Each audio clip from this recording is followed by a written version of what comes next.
The Third War by KB HURST, Part 1.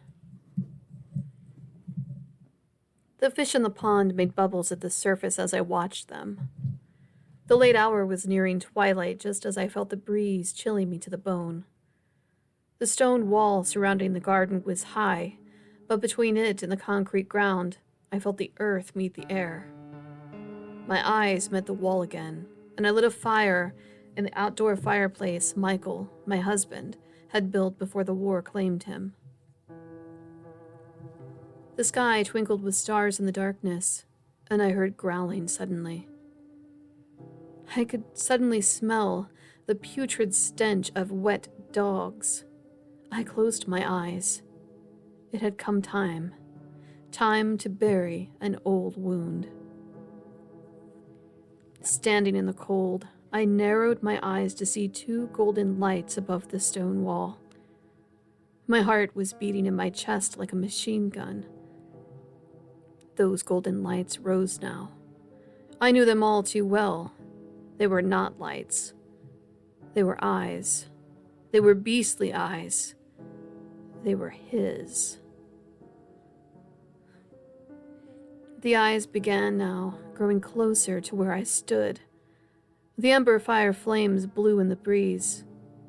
And then the beast spoke. "Marianne, won't you change your mind?" The beast asked gruffly. My lips trembled. "I cannot. You know this, Michael. You know I cannot." The beast was now only a few feet from me, and the smell was even worse as it was close to my face. Then the beast let out a screeching howl. "Oh!"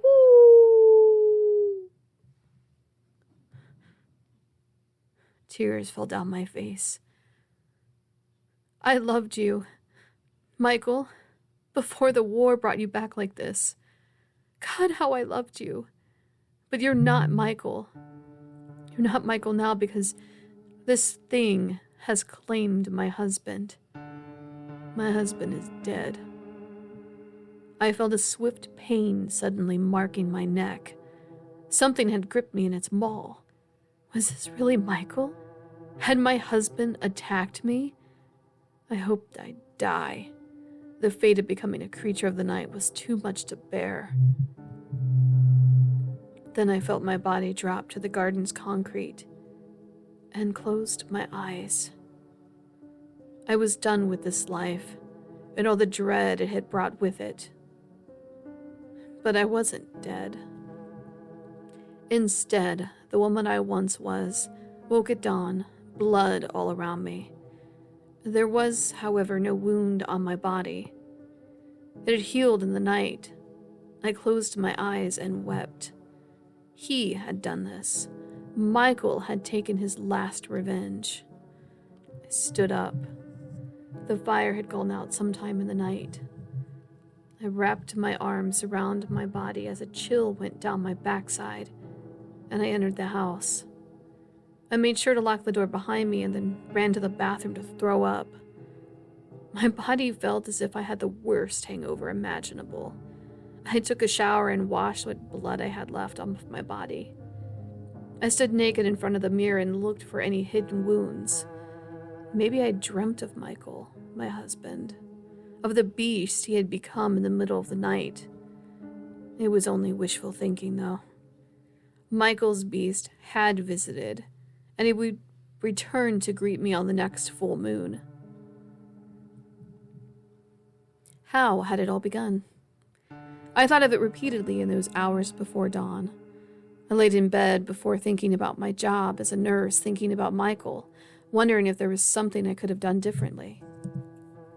The war broke out, and suddenly, in a blaze that tore the world apart and knocked most of it to its knees, another world war.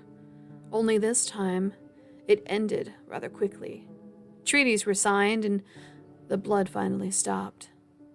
The only thing that didn't was the science that helped it stop. Most of the men had died and were drafted early on. It was up to the older men next, so Michael had to go, short of his 30th birthday.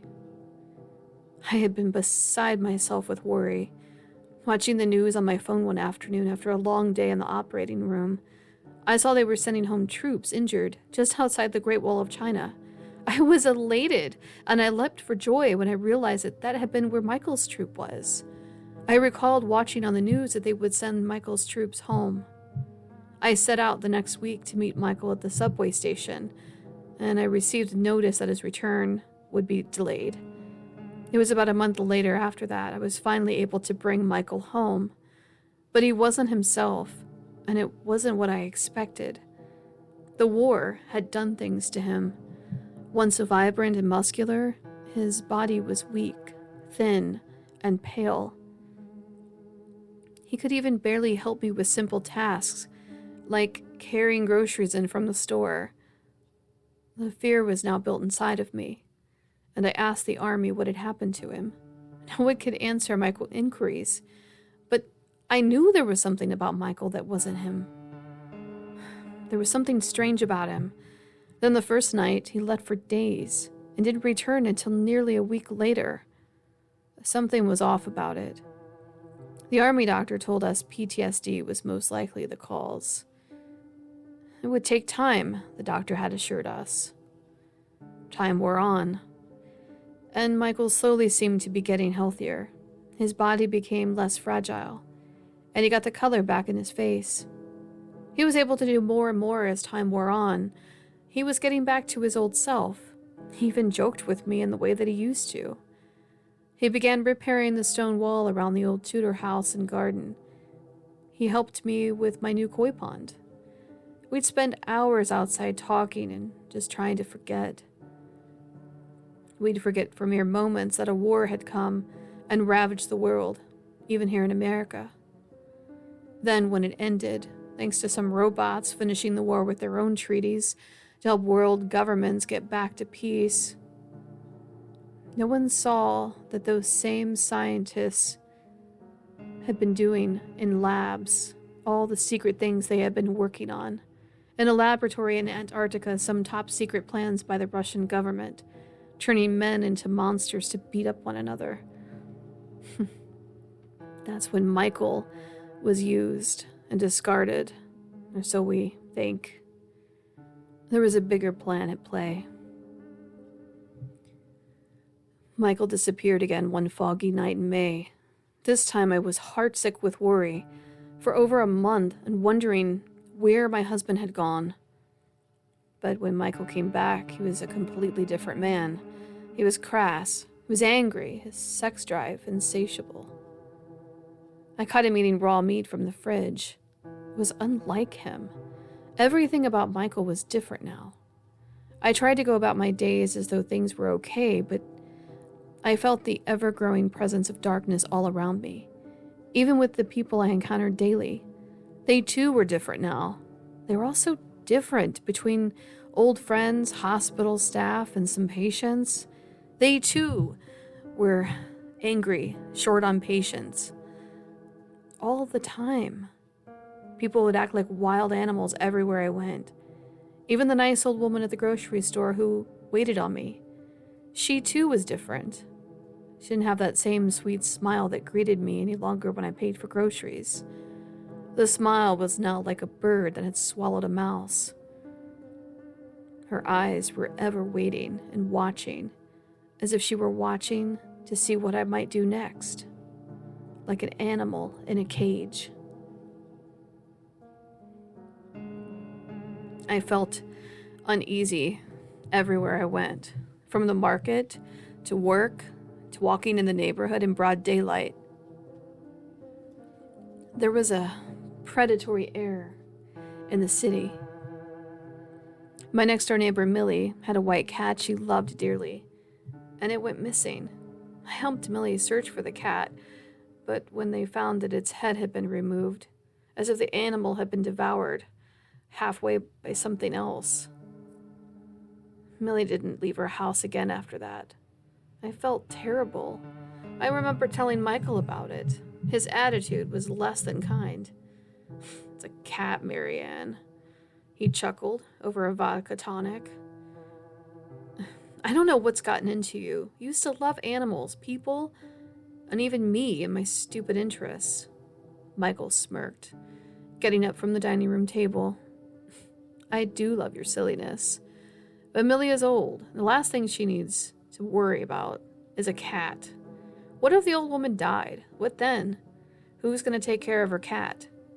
Think of it as a blessing. Michael said, so matter of fact. That was only the beginning of what was to come.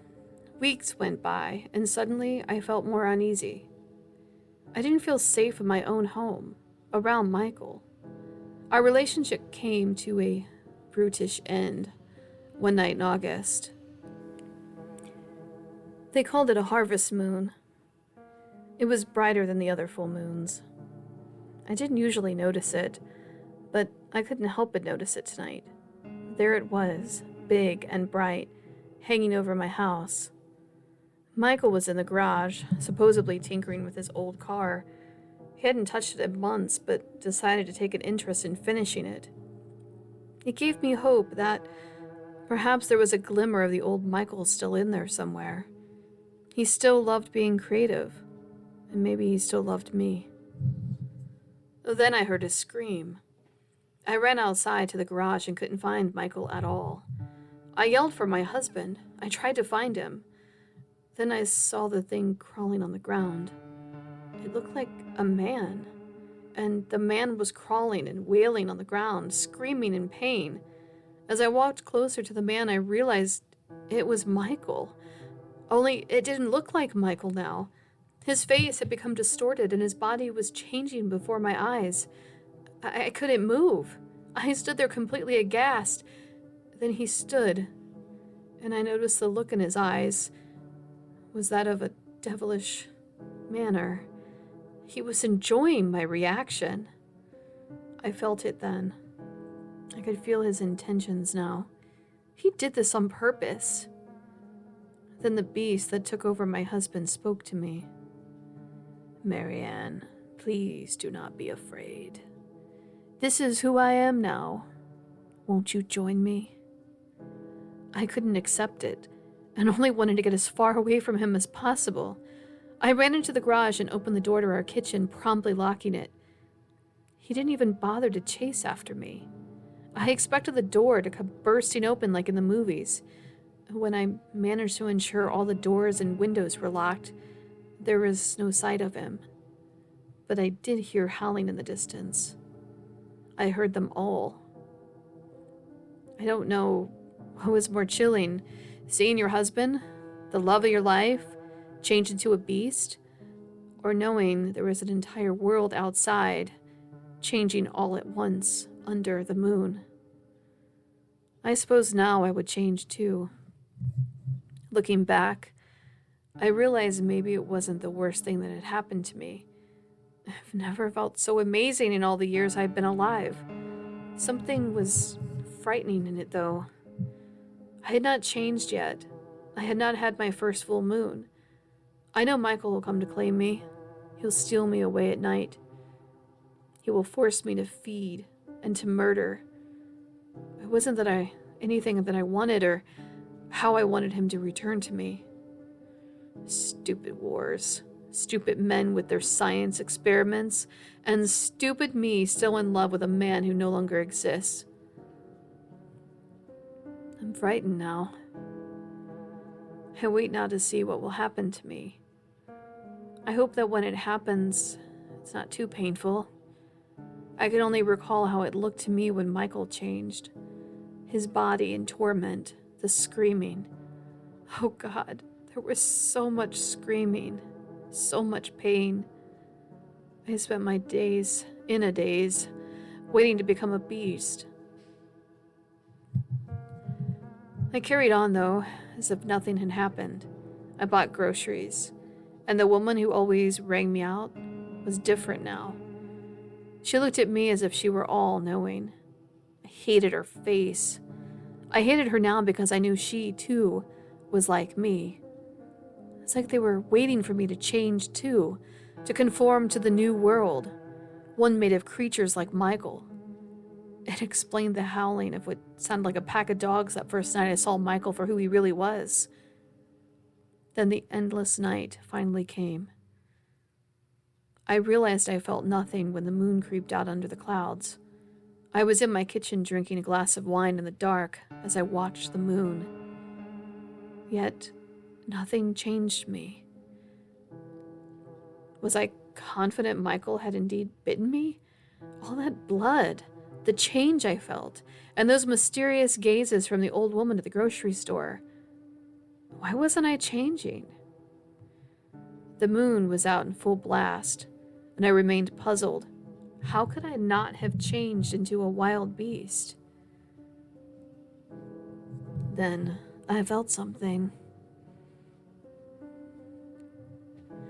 It wasn't a huge change, but my left finger, where my wedding ring remained, began to burn.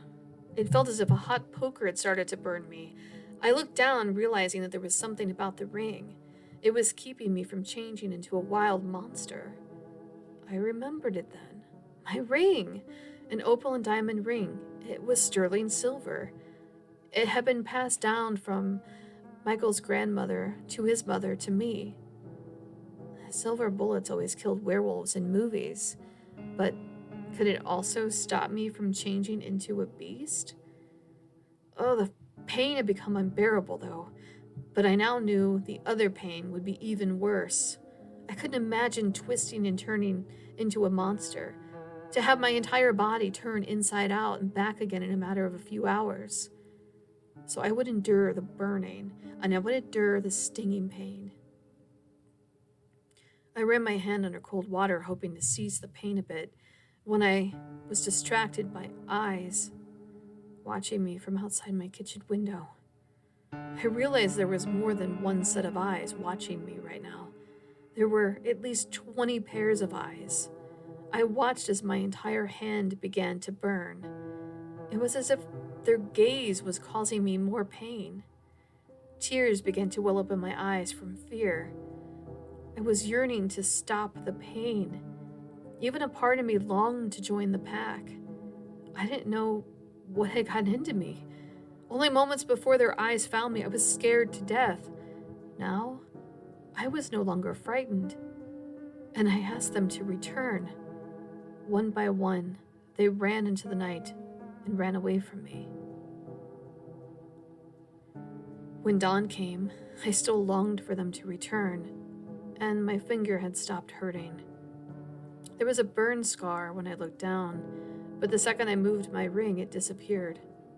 I was puzzled, but glad I didn't have to change into a monster. If silver kept my beast inside my body, so be it. I had no desire to rip apart others just to be part of a pack of dogs.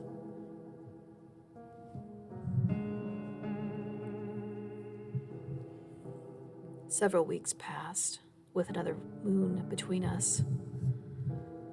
Again, I watched as the madness fueled my body, and again, I yearned to be part of the pack. But again, my ring kept the beast from escaping. I had begun researching as much as possible about werewolves, the history, the lore. It was all very different depending on where you lived in the world. I went about my days as normally as I could. I went to work, I came home. One afternoon, there was a letter at my front door. It was taped, or put on, with what could only be described as meat glue. I looked at the pretty white envelope with gold writing on it. When I got inside my house, I opened it. I didn't recognize the handwriting on it. Inside was a note. "Hello, Marianne. We've been watching you for a while. We may be able to help you. If interested, please come to this address around 6 o'clock tonight. 665 Wolverton Road, Wolf Creek Canyon. Sincerely, your new friends." I read it over again and wasn't sure what to make of it. But I decided then and there I would meet them. What did I really have to lose at this point? I had already lost my life as I knew it. I lost my husband and my mind in the process. When I pulled up in my black SUV, I was stunned to find the home so casual. I wasn't sure what to expect. Maybe some wealthy person with money and time, or some creep living in a shack in the middle of nowhere. This was just a simple home in a simple, everyday neighborhood. I politely knocked on the door, and after what seemed like forever, a man answered. He was older, maybe in his 60s, with salt and pepper hair and a light blue sweater on. He smiled at me, and I got the sense I had met him before. Marianne, what a sincere pleasure to finally make your acquaintance. I shook the man's hand, and he invited me in. I didn't feel uneasy, and he was charming. I learned his name was James Worthington. He grew up in the area and had family in West Virginia. He also had a slight southern dialect, which only aided to his hospitable demeanor. I listened to him tell me stories about his life, one he had shared with his dearly departed wife, Eleanor. He didn't ask me one thing about my life, which I found strange, but then everything about my life was strange these days.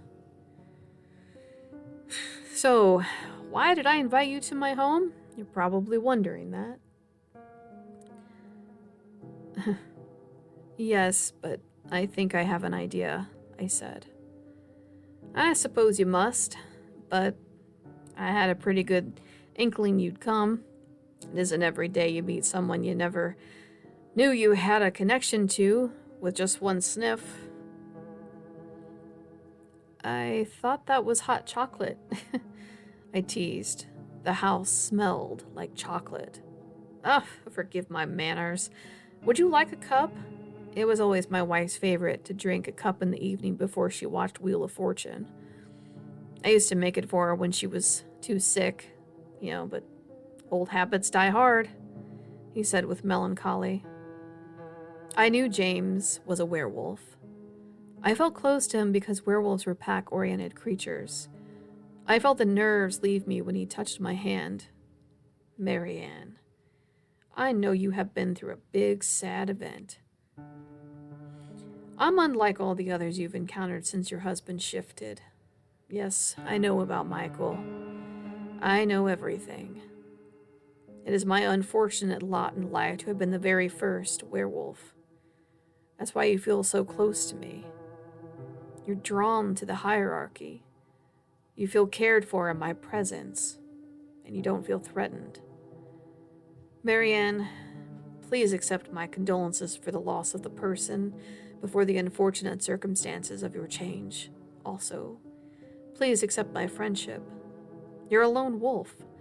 Being alone is no fun. I was for over hundreds of years. And then I found Eleanor. Wait, you're over 100 years old? I was shocked. He didn't look much older than 60. Part of my charm, I guess. I haven't changed yet. That's what you think. No, I haven't changed. I could keep it at bay for the last 2 full moons. Interesting. May I ask how? My wedding ring. It's sterling silver. It burns like nothing else when I should be turning, and the full moon comes out and I just don't change. I thought it was because of the ring. May I see it? He asked. I didn't remove the ring, but lifted my hand to show him. It's a stunning ring, that's for certain. But that isn't why you haven't shifted. I don't understand. I was burning with it on, and I never not even once grew a hair on my head or changed form. I'll admit that's indeed strange, but silver has no more effect on us than sage does on ghosts. But how is it possible that I didn't mutate or shift or whatever it's called? All of us are different, no different than our human selves. Some of us get older and never age, like me. Some of us only half shift, and others like you never shift. Normally, there's an anchor that keeps it at bay, something holding you back. The ring? You mean it's not the ring, but it's like a placebo? I suppose you could say that. I invited you here to talk. I didn't want you to be alone. I didn't want you not be able to have someone to ask questions to. We're all survivors, and some of us more than others. I think Michael is lost, Marianne. Unfortunately, it's put many of us in a dangerous position. That's another reason why I brought you here. Marianne. The only way you can help things go back to normal is if you kill Michael. But how does that work? Isn't it because of you? You said it yourself, you're the first werewolf. Shouldn't it be you that dies? I don't mean if you kill him, we all turn back into being human. He was created in a laboratory, using my blood. He's different. He dies, then so will the others he turned into werewolves. They're lab rats. It's all chemical with them. Me, I was born this way. But me, I'd die too. I was growing scared now. I didn't want to die with Michael. I was petrified of Michael, and growing just as petrified of James. What he was telling me, I didn't want to hear any of it. No, Marianne, you would not die. But you just said, if I kill Michael, then he and the others he turned into werewolves would die too. He bit me. He turned me. I can't do what you're asking me. I began to tear up. No, Marianne. You were not bit by Michael. You, too, were born a werewolf. You and I are family. Marianne, I'm your great, 1,000 times over grandfather.